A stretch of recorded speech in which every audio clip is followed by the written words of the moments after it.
Toda vez que nós oramos, nós estamos clamando por Deus. Toda vez que nós oramos, nós estamos invocando o nome de Deus, buscando o nome de Deus. E se você procurar na Bíblia, você vai ver que há vários nomes de Deus na Bíblia. O nome de Deus significa o caráter de Deus. O nome de Deus significa a essência de Deus. Jeová Jireh, Jeová Rafá, Jeová Shalom, Jeová Nissi, El Roi e tantos outros nomes. Então, quando nós usamos a palavra oração, nós temos o entendimento de que estamos buscando, estamos invocando Deus, estamos clamando a esse Deus que nós servimos e esse Deus que nós adoramos. Uma outra expressão que você vai encontrar na Bíblia tem a ver com palau, que significa orar.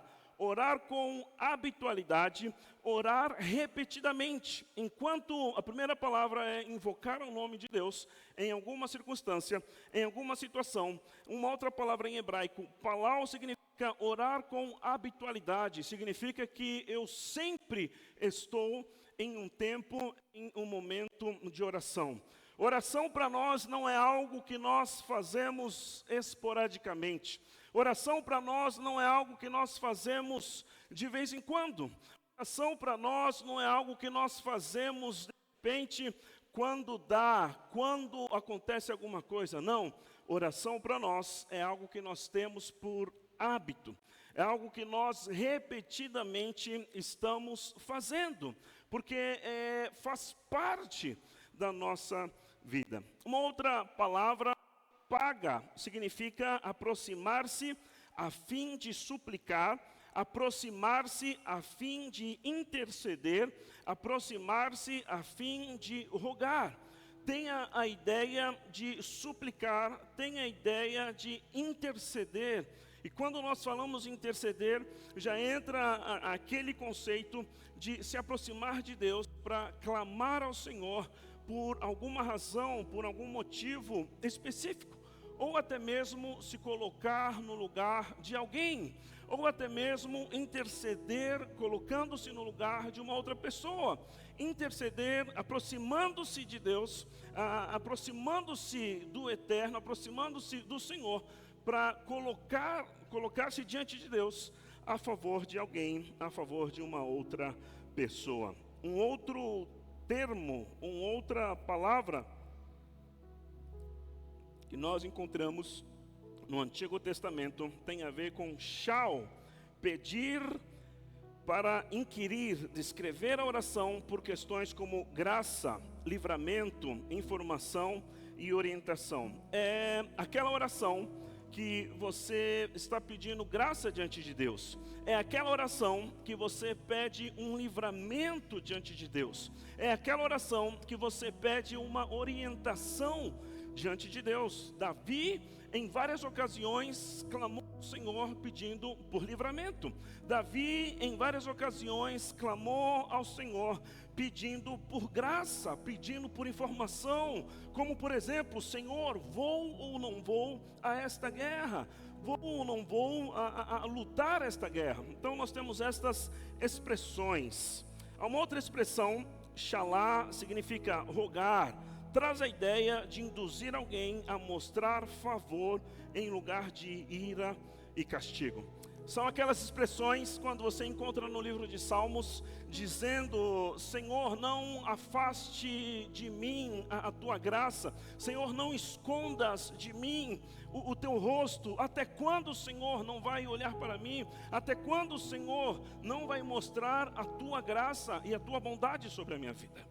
Era muito comum orações de Davi, orações no livro de Salmos, clamando para que Deus mostrasse a sua graça e mostrasse o seu favor.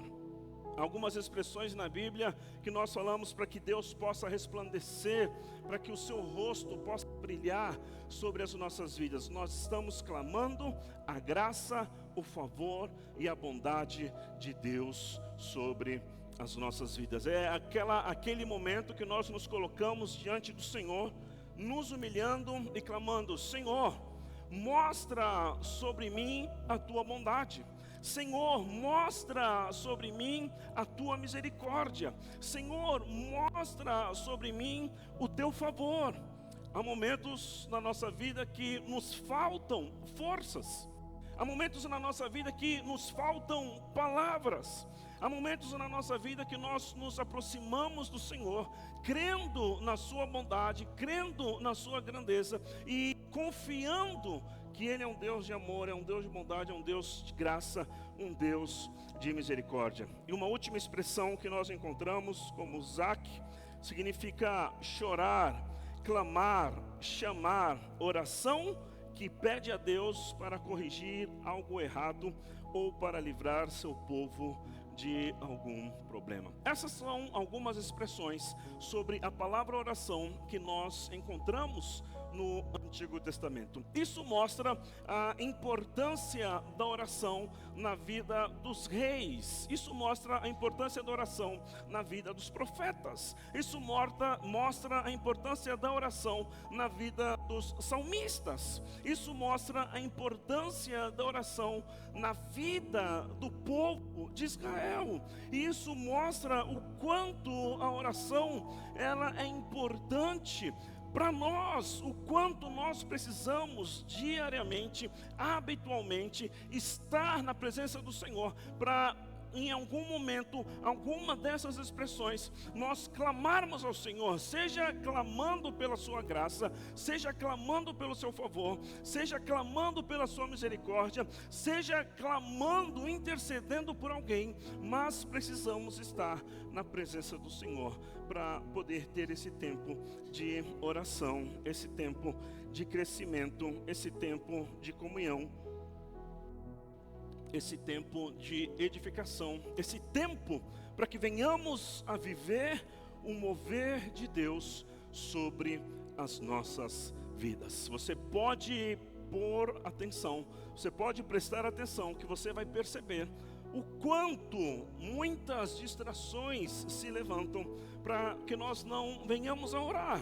Quantas coisas se levantam, quantos impedimentos, quantas vírgulas, quantas coisas, quantos peros, se estivesse em espanhol, quantas coisas se levantam para que nós não venhamos a estar diante de Deus. E sabe o que é mais difícil? É que muitas vezes nós temos a sensibilidade, percebemos que estamos distraídos, percebemos que os dias estão passando e estamos nos perdendo e estamos perdendo a oportunidade que nós temos de orar. Estamos perdendo a oportunidade que nós temos de clamar ao Senhor. A oração, ela é tão importante que fez parte da vida de Jesus.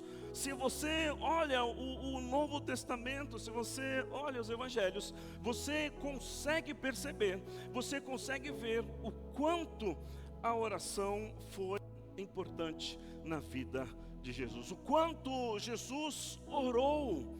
E às vezes nós nos colocamos a pensar se Jesus, sendo Jesus, se Jesus sendo Deus, se Jesus, ainda que homem também, ainda que a sua parte humana, a sua parte divina, mas se Ele sendo o Filho de Deus, se Ele vivendo as revelações que Ele viveu, se Ele com toda a autoridade que foi vista no ministério dEle, Ele tinha autoridade sobre os demônios, Ele tinha autoridade ao entrar na sinagoga, abrir as escrituras e compartilhar o que estava ali nas escrituras. Era interessante que quem o ouvia na sinagoga dizia que ele tinha autoridade, porque ele não falava como qualquer outro rabino que citava palavras de outros rabinos. Jesus não ensinava como um rabino que não tinha autoridade e precisava escolher a escola de algum outro rabino. Jesus, ele era a própria autoridade e falava no nome do Pai, falava no nome dele. Ele tinha autoridade sobre os demônios, tinha autoridade sobre as enfermidades, tinha autoridade sobre a natureza. Tempestade, fez parar a tempestade, fez o mar se acalmar. Ele tinha autoridade, e sendo quem ele era, nós olhamos nos evangelhos e podemos perceber que Jesus orava De manhã cedo, Jesus orava tarde da noite, Jesus orou no seu batismo, Jesus orou após várias ministrações. Ele ensinava a palavra e precisava se retirar, estar a sós, para ter um tempo de oração. E seus discípulos muitas vezes não entendiam, porque seus discípulos pensavam que ele iria aproveitar a multidão para fazer um movimento.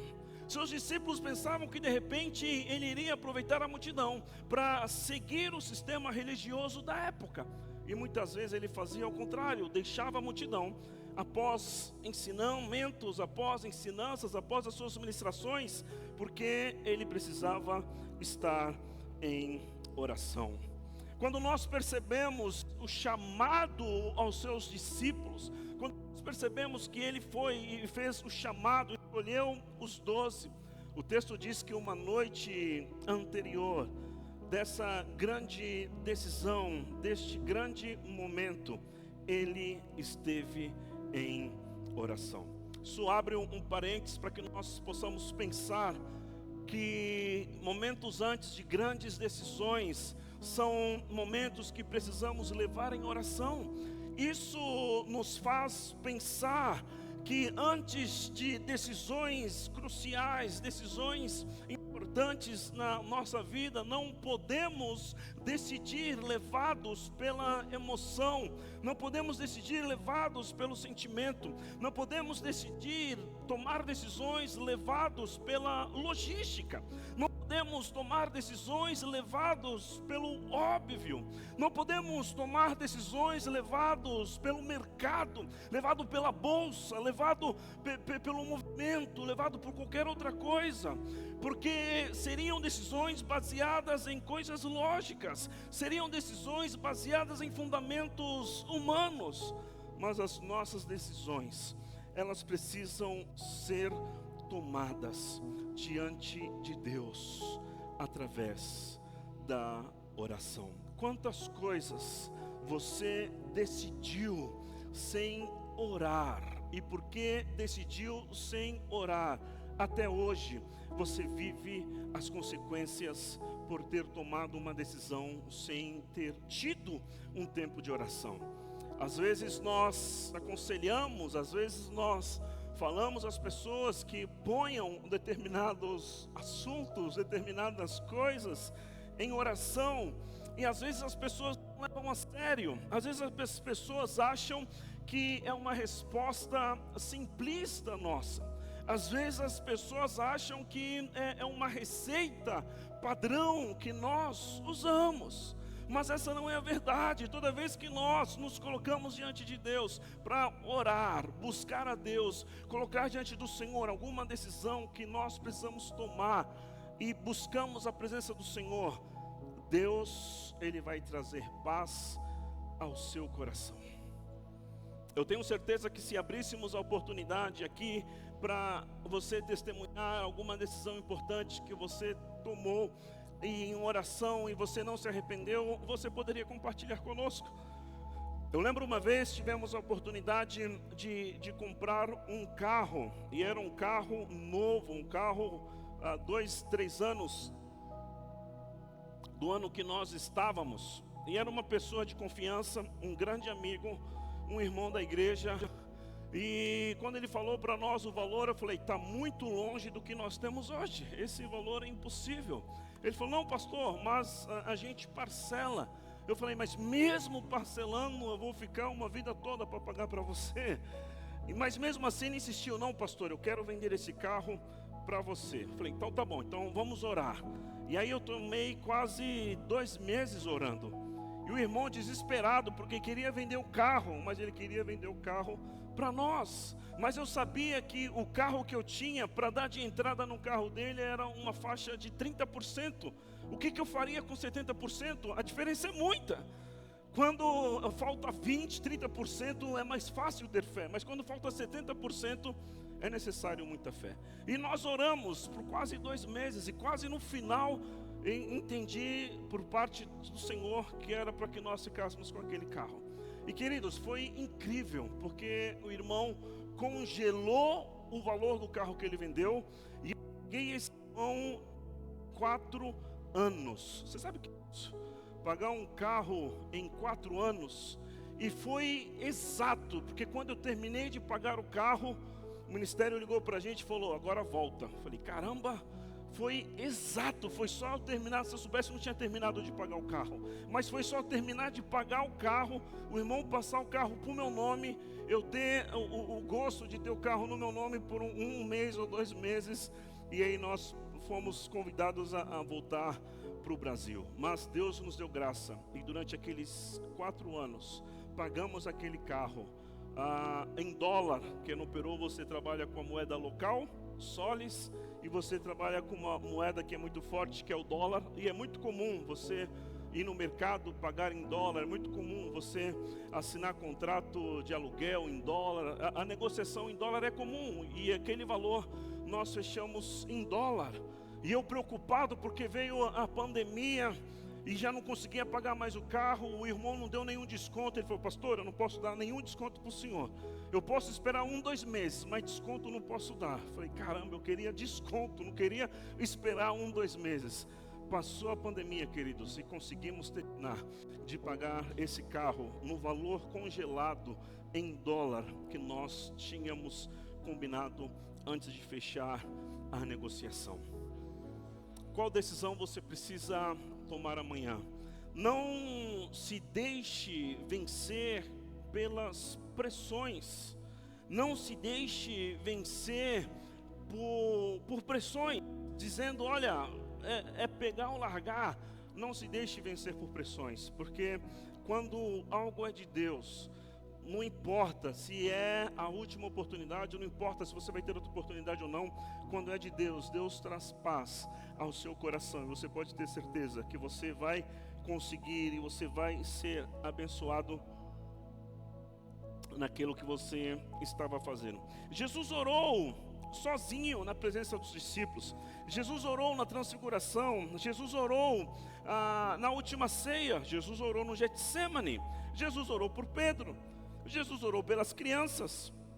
Jesus orou na sua crucificação, na sua ressurreição, na sua ascensão, após a sua ascensão.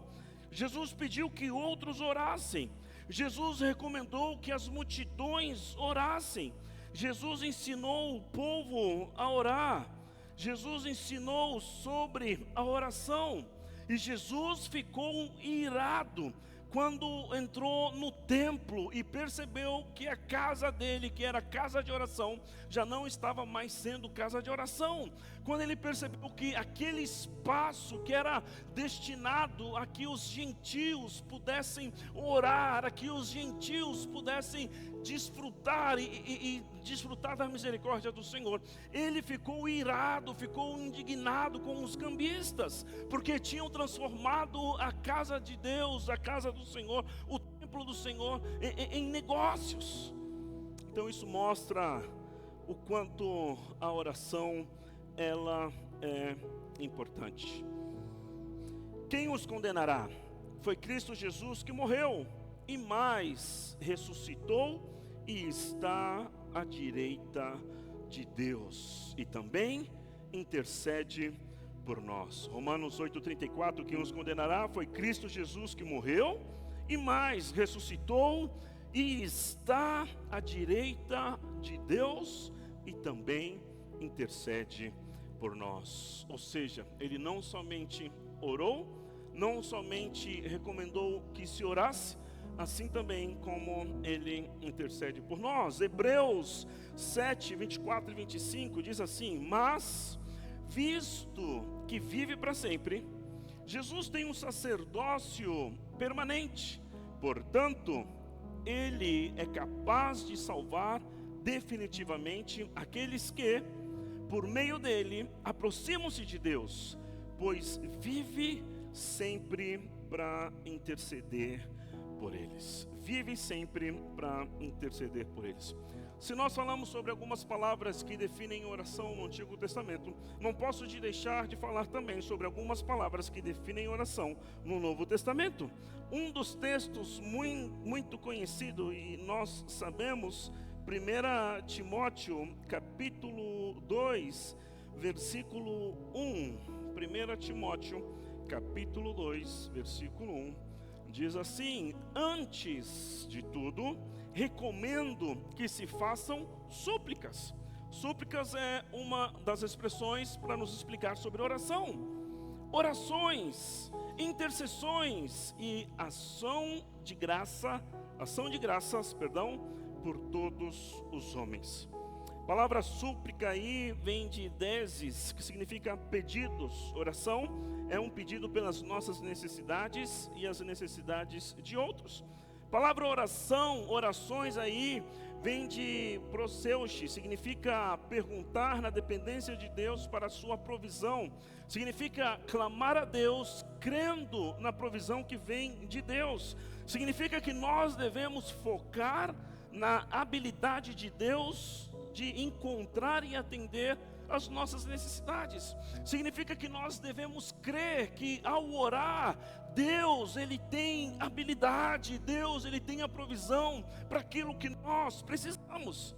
Porque quando nós oramos, é como se estivéssemos dizendo: Senhor, eu confio em Ti. Senhor, eu confio que o Senhor pode me orientar nessa área. Senhor, eu confio que o Senhor pode me dirigir nessa área.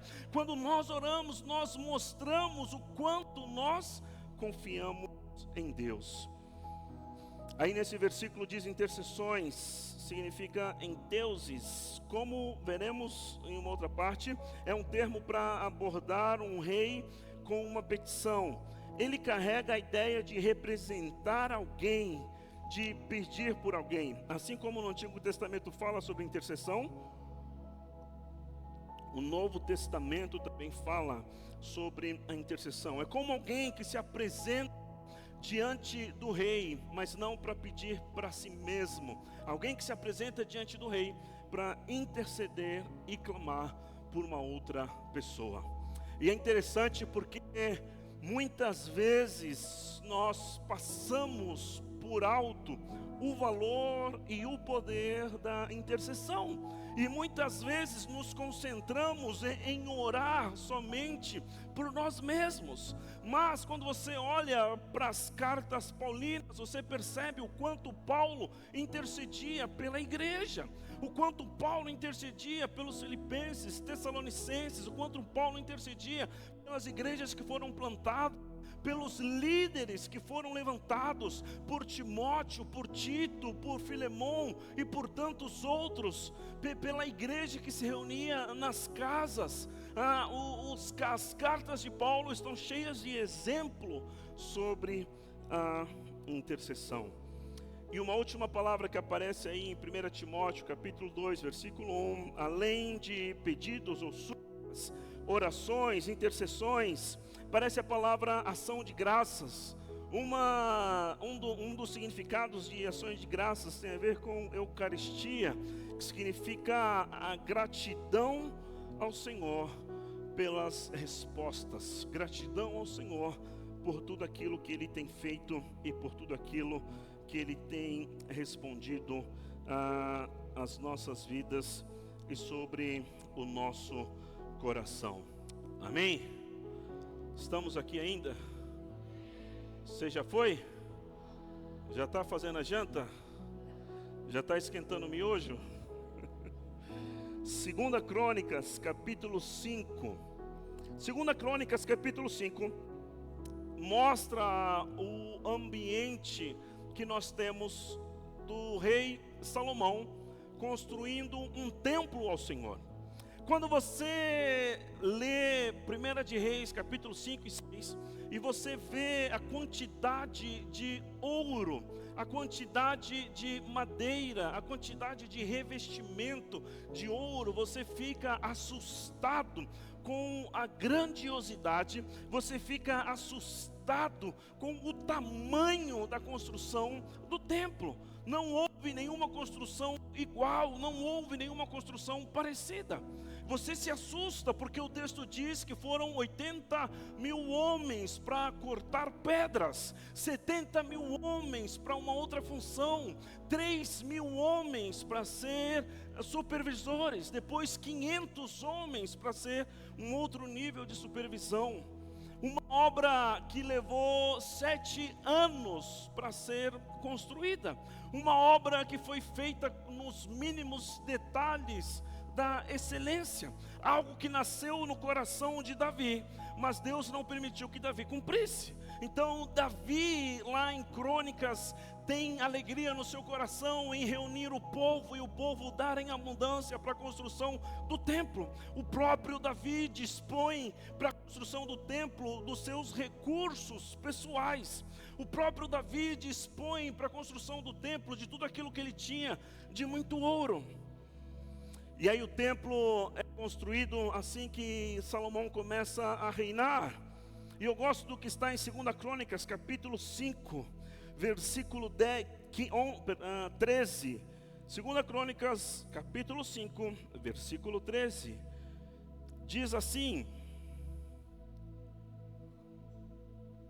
os que tocavam cornetas, os cantores, em uníssono louvaram e agradeceram ao Senhor. Ao som de cornetas, símbolos e outros instrumentos, levantaram as vozes em louvor ao Senhor e cantaram: Ele é bom, o seu amor dura para sempre. Então uma nuvem encheu o templo do Senhor, de forma que os sacerdotes não podiam desempenhar o seu serviço, pois a glória do Senhor encheu o templo de Deus. A glória do Senhor, a nuvem encheu o templo, foi algo magnífico, foi algo, uma glória diferenciada, foi algo que eles não estavam acostumados com isso. Salomão, capítulo 6, o Senhor disse: habitaria numa nuvem escura, na realidade construí para ti um templo magnífico. Capítulo 6, versículo 12, depois Salomão colocou-se diante do altar do Senhor, de toda a Assembleia de Israel, levantou as mãos para orar.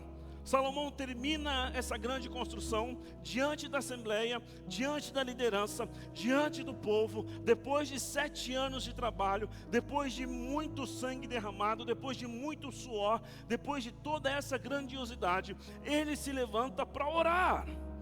Ele havia mandado fazer uma plataforma de bronze com 1,25 metros de comprimento e de largura, e 1,35 metros de altura no centro do pátio externo. O rei ficou em pé na plataforma, depois ajoelhou-se diante de toda a Assembleia de Israel, levantou as mãos para o céu e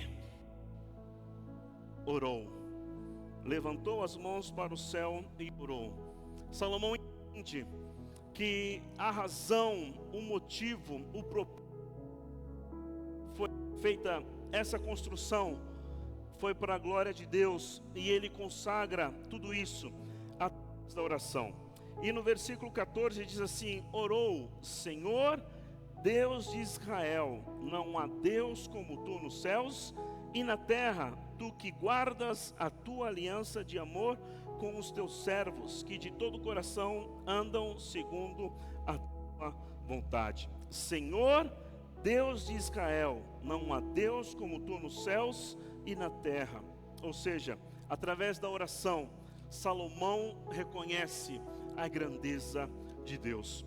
Através da oração, Salomão reconhece que o templo, muito mais do que fruto do trabalho de muitas pessoas, foi a bondade, a grandeza de Deus sobre a sua vida.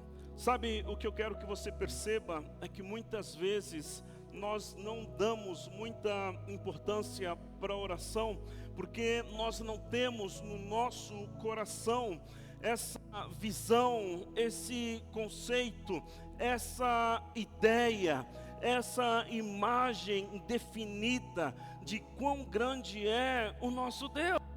Às vezes a oração para nós é algo comum, é algo natural, e nós perdemos de vista que através da oração nós temos a oportunidade de estar diante, que nós temos a oportunidade de estar diante do Senhor, que nós temos a oportunidade de reconhecer a grandeza de Deus sobre as nossas vidas. e muitas vezes não percebemos e não vemos a oração como essa oportunidade de estar diante de um Deus que é eterno, diante de um Deus que fez grandes coisas, diante de um Deus que fez maravilhas. Salomão está encantado porque ele está diante de um Deus que cumpriu uma promessa que foi feita para o seu pai Davi. Salomão está encantado porque no começo do seu reinado ele está vendo que o Deus do seu pai Davi,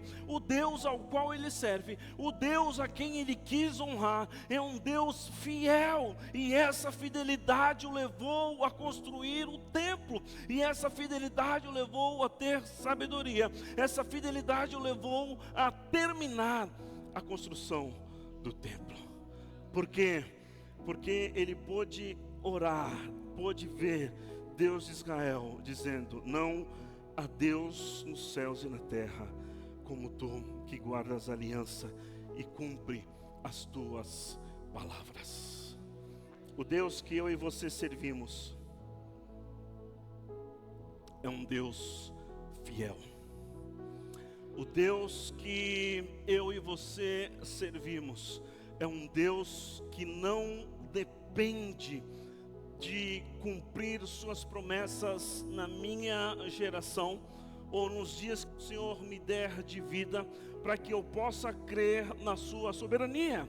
Ele não depende disso. O Deus que eu e você servimos, Ele pode cumprir as promessas que Ele tem para você nas gerações que virão depois de você. O Deus que eu e você servimos pode cumprir promessas na vida do teu neto, na vida do teu filho, na vida dos teus descendentes, mesmo que você não tenha oportunidade de ver, porque o Deus que eu e você servimos, Ele não está preso na idade, Ele não está preso nos tempos, Ele não está preso em uma geração, Ele não está preso em um século. Não, o Deus que eu e você servimos é o Rei dos Reis, o Senhor dos Senhores, e Ele pode cumprir a sua promessa sobre a tua vida em diferentes tempos. Aleluia, em diferentes momentos. Reconhecer a grandeza de Deus. Salomão continua orando e como que um pouco confiando, como que um pouco diríamos assim no nosso português, abusando da bondade de Deus. Ele fala: Senhor, o Senhor foi fiel em cumprir, mas agora, Senhor, eu quero que o Senhor se lembre da promessa que o Senhor fez, de que não faltaria descendente no trono de Davi. E aí ele continua por meio dessa oração, como que abusando da bondade de Deus. E ele chega no versículo 17, e ele diz assim, no versículo 17 do livro de 2 de Crônicas, capítulo 6. Tudo isso porque eu quero que você veja a importância da oração. Tudo isso porque eu quero que você veja o esforço de milhares e milhares de trabalhadores, o esforço de muitas pessoas durante 7 anos para construir um templo, para que a glória de Deus se manifestasse naquele templo, para que as pessoas pudessem ver o quanto Deus era glorificado por causa daquele templo. E Salomão está dizendo: Senhor, que se confirme a palavra que falasse a teu servo Davi. Versículo 18: mas será possível que Deus habita na terra com os homens? Os céus, mesmo os mais altos céus, não podem conter-te. Ou seja, Salomão está ciente de que o que ele construiu é algo magnífico, mas Salomão está ciente de que mesmo que o que ele construiu seja algo magnífico, grandioso, soberano aos olhos dos homens, mesmo assim não é digno de conter a presença do Senhor. Você percebe a maneira como Salomão veio a Deus? Por mais que ele tenha revestido o templo de ouro, bronze, quantidade de ouro, diz que nos dias de Davi o ouro era algo comum e o templo foi algo maravilhoso, mas mesmo assim Salomão reconhece que não é digno da presença do Senhor. Versículo 20: estejam os teus olhos voltados dia e noite para este templo, lugar do qual disseste que nele porias o teu nome. com que propósito, com que finalidade, com qual objetivo, essa engenharia, toda essa construção, tudo isso com o objetivo de que ouças a oração que o teu servo fizer voltado para este lugar. Você percebe que Salomão dedicou 7 anos da sua vida, Salomão dedicou o ouro que ele tinha, porque ele queria que no templo o Senhor pudesse ouvir a oração que se fizesse naquele lugar. E aí eu posso parar e pensar de que maneira eu tenho tratado a oração na minha vida. Eu posso parar e pensar que eu tenho sacrificado, o que eu tenho renunciado, o que eu tenho feito como sacrifício, como renúncia, como esforço, como investimento, como disciplina, como hábito, o que eu tenho feito de tão grandioso, de tão sacrificial, para que eu possa desfrutar dessa comunhão que hoje eu e você podemos ter quando oramos ao Senhor. O que eu tenho feito para que eu possa viver essa oração? O que eu tenho feito para poder estar na presença do Senhor, não pelos meus méritos, não pelos meus esforços, mas crendo na sua graça, crendo na sua soberania, crendo na sua bondade, crendo em tudo aquilo que Ele fez por mim. E aí Salomão diz assim: ouves as súplicas do teu servo e de Israel, o teu povo, quando orarem voltados para este lugar. Ouve desde os céus, o lugar da tua habitação, e quando ouvires, dá-lhes o teu perdão. E aí eu quero terminar só comentando o que está nesse capítulo. Salomão coloca diante do Senhor 7 questões muito importantes sobre a nação de Israel, para que Deus possa ouvir a oração do povo.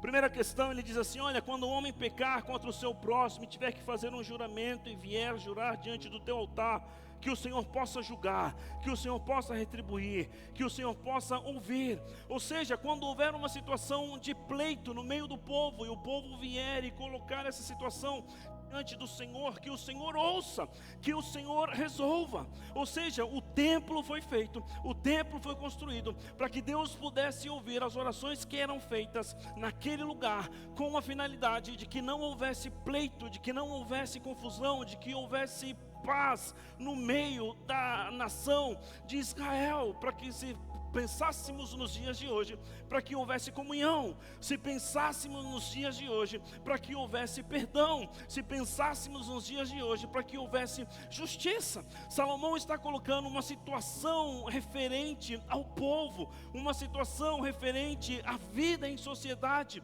diante do Senhor, para que o Senhor possa ouvir a oração. Ou seja, a oração ela é tão importante que ela passa a influenciar, passa a ser resposta na vida da sociedade através da oração, que Deus possa julgar o culpado e que Deus possa trazer paz ao inocente.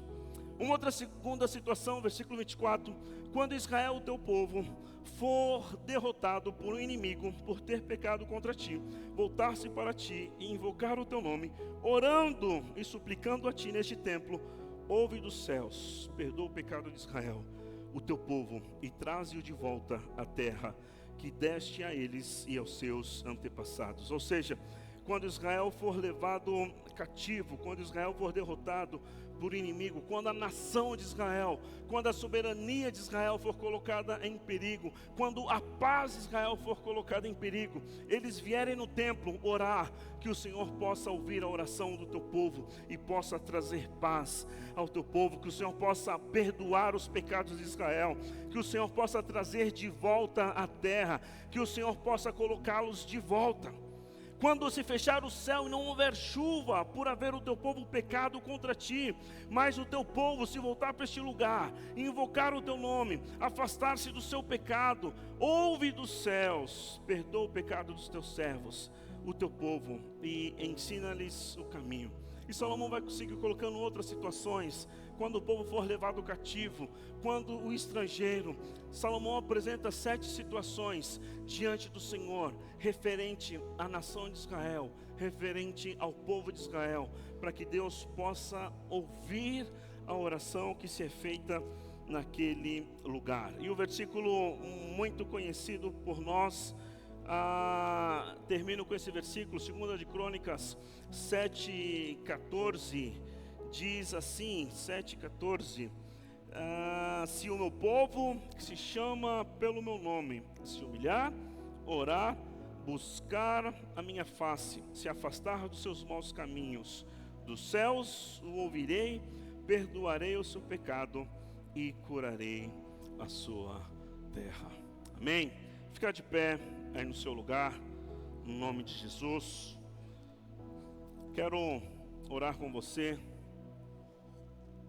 Poderíamos continuar colocando aqui muitas outras situações do quanto a oração é importante.